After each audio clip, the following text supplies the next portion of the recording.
پیارے بچوں السلام علیکم۔ آج آپ کے لیے جو کہانی لے کر آئی ہوں اس کا نام ہے شہزادی اور اس کا حسین خواب۔ پیارے بچوں، ایک شہزادی جس کی شادی ایک شہزادے سے ہوئی تھی، وہ شہزادہ شہزادی سے بہت پیار کرتا تھا اور اس کو کسی بھی صورت گھر سے باہر نکلنے کی یا پھر کوئی ایسا غلط کام کرنے کی اجازت نہیں دیتا تھا جس سے اس کی زندگی خطرے میں ہو۔ شہزادے اور شہزادیوں کو ہمیشہ اپنے دشمنوں سے ڈر لگا رہتا ہے، اس لیے وہ اپنی شہزادی کا بہت سا خیال رکھتا تھا۔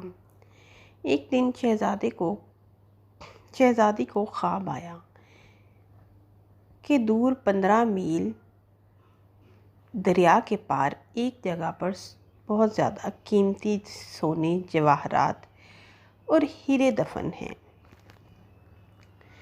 وہ اسے وہاں سے نکالنا ہے اور غریبوں میں تقسیم کرنا ہے، وہاں وہ غریبوں کا حق ہے۔ اب شہزادی وہاں پہنچی۔ شہزادی کو کافی دیر تک اپنے خواب کو سوچتی رہی اور پھر اس نے سوچا کہ کیوں نہ میں وہاں پہنچوں اور وہاں سے وہ تمام سونا باہر نکال کر غریبوں میں تقسیم کروں۔ یہ مجھے جو خواب آیا ہے یہ اللہ کی طرف سے ہے اور مجھے اس پر عمل کرنا چاہیے۔ مگر شہزادہ اسے کسی بھی صورت یہ کام کرنے کے لیے اجازت نہیں دینے والا تھا، اس لیے اس نے تنہا وہاں صرف 2 سپاہیوں کو لے کر وہاں پہنچ گئی اور سپاہیوں کو بھی خاص طور پر منع کر دیا کہ تم لوگوں نے شہزادے کو اس بارے میں کوئی خبر نہیں دینی۔ لہٰذا شہزادی سپاہیوں کو لے کر وہاں پہنچ گئی اور اس نے ابھی دریا کے پار 1 میل ہی سفر کیا تھا کہ وہ تھک گئی۔ کچھ دیر وہ آرام کرنے کے لیے درخت کے نیچے بیٹھی، پانی وغیرہ پیا اور پھر وہ سفر پر چل پڑے۔ جب 15 میل کا سفر طے ہو گیا تو شہزادی نے سپاہیوں سے کہا کہ یہاں کھدائی شروع کر دو۔ سپاہیوں نے اپنی جتنے اوزار ساتھ لائے تھے ان سے کھدائی شروع کر دی۔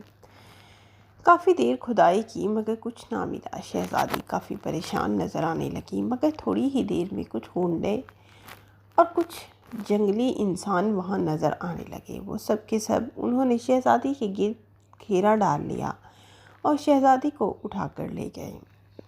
شہزادی بہت پریشان ہوئی۔ شہزادی نے کہا کہ میرے شوہر کو پتہ چلے گا تو وہ مجھے جان سے مار دے گا، میں اس کی پرمیشن کے بغیر یہاں آئی تھی۔ انہوں نے کہا کہ ہم تمہیں ایک شرط پر چھوڑتے ہیں کہ تم دوبارہ کبھی اس طرف کا رخ مت کرنا، ورنہ ہم تمہیں دوبارہ زندہ نہیں چھوڑیں گے، ہماری بات یاد رکھنا۔ شہزادی نے کہا مگر تمہیں مسئلہ کیا ہے؟ کہنے لگے کہ یہ ہمارا علاقہ ہے، یہ سب ویران علاقہ ہمارا ہے، یہاں کسی کو قدم رکھنے کی بھی اجازت نہیں۔ یہ تو تم نے اتنی بڑی جرأت کی کہ یہاں آ گھسی اور کافی دیر سے یہاں ہمارے علاقے میں کھدائی بھی شروع کر دی بغیر اجازت کے۔ شہزادی نے منت سماجت کر کے وہاں سے بھاگے، انہوں نے اسے چھوڑ دیا اور دوبارہ وہاں نہ پھٹکنے کا حکم دے دیا۔ اب شہزادی گھر گئی، کافی دن سوچتی رہی۔ آخر اس نے فیصلہ کیا کہ کیوں نہ وہ زیادہ سپاہیوں فوج کے ساتھ وہاں پر جائے اور جس سے ان کے پاس گن، پسٹل اور اس طرح کے کچھ اوزار بھی ساتھ لے کر جانے چاہیے جو دفاع کے لیے وہ کام کر سکیں۔ اب وہ کافی سارے سپاہیوں کو لے کر وہاں پہنچی۔ کچھ ہی دنوں کے بعد جب اس نے وہاں کام شروع کروایا تو کافی میل کھدائی ہو چکی تھی، مگر وہ جنگلی جانور اور انسانوں کے بھیت میں پھرتے تھے۔ انسانوں جیسی ان کی ایک بھی حرکت نہ تھی۔ وہ پھر وہاں پہنچ گئے۔ انہوں نے دیکھا کہ شہزادی اس دفعہ بہت بڑی فوج کے ساتھ آئی ہے۔ وہ چھپے بیٹھے رہے، وہ موقع کی تلاش میں تھے کہ کہیں شہزادی اکیلی ہو اور ہم اس کو اغوا کر لیں۔ مگر شہزادی بھی اس دفعہ پہلے سے ہوشیار ہو کر آئی تھی، وہ اکیلی نہ ہوئی اور اس نے اپنی کھدائی کا کام جاری رکھا۔ کافی دیر کھدائی کے بعد ملازمین کو 2 بہت بڑے بڑے تھیلے سونے اور ہیرے سے بھرے ہوئے ملے۔ انہوں نے باہر نکالے اور شہزادی کو بلا کر کہا کہ یہاں سے سونے اور ہیرے کے تھیلے نکلنا شروع ہو گئے ہیں۔ شہزادی نے کہا کہ تم نکالتے جاؤ۔ انہوں نے وہ تمام تھیلے وہاں سے نکالے اور شہزادی نے انہیں اپنی گاڑی میں رکھوایا اور وہ وہاں سے چل دیے۔ اب وہ لوگ جنگلی لوگ وہاں کھڑے منہ تکتے رہ گئے۔ انہیں معلوم تھا کہ ان کے تمام قیمتی جواہرات وغیرہ سب شہزادی اٹھا کر لے گئی ہے۔ شہزادی نے وہ جا کر فوراً سے غریبوں، یتیموں اور دارالامان جیسے علاقوں میں جگہوں پر بانٹ دیے۔ غریبوں میں اور یتیم خانوں میں اور جتنے لوگ اسے غریب نظر آئے اس نے فوراً سے ان سب کو تقسیم کر دیا۔ یتیم خانے میں اسے ایک بزرگ ملا جس نے شہزادی سے کہا کہ تم نے بہت ہی نیک اور اچھا کام کیا ہے۔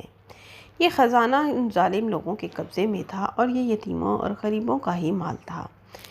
یہ جرت کا کام تم ہی کر سکتی تھی۔ اللہ نے اسی لیے تمہیں اس کام کے لیے چنا تاکہ تم غریبوں کی مدد کر سکو اور تمہیں اس کا بہت بڑا اجر ملنے والا ہے۔ یاد رکھنا کہ جو کسی کی مدد کرتا ہے اللہ اس کی مدد ضرور کرتا ہے۔ شہزادی نے بزرگ کا شکریہ ادا کیا اور واپس اپنے گھر میں آ گئی اور تمام سپاہیوں کو ہدایت کی کہ اس تمام معاملے کا ذکر شہزادے کے آگے مت کرنا ورنہ وہ بہت برا سا ناراض ہوں گے مجھ سے۔ تمام سپاہی بھی وفادار تھے، انہوں نے کسی نے بھی ذکر شہزادے سے نہ کیا اور اس طرح شہزادی نے اپنا کام سر انجام دے دیا۔ اس کے بدلے میں اللہ تعالیٰ نے اسے ایک بہت ہی نیک اور خوبصورت بیٹا عطا کیا جو بڑا ہو کر ایک بہت بڑا بزرگ اور نیک آدمی بنا جسے شہزادی نے بہت لاڈ اور پیار سے پالا تھا۔ اس طرح وہ بھی نیکی کی تعلیمات دینے لگا۔ یہاں پیارے بچوں آپ کو میرے چینل کو سبسکرائب کرنا ہے اور بیل آئیکن کا بٹن ضرور دبائیں۔ تھینک یو، اللہ حافظ۔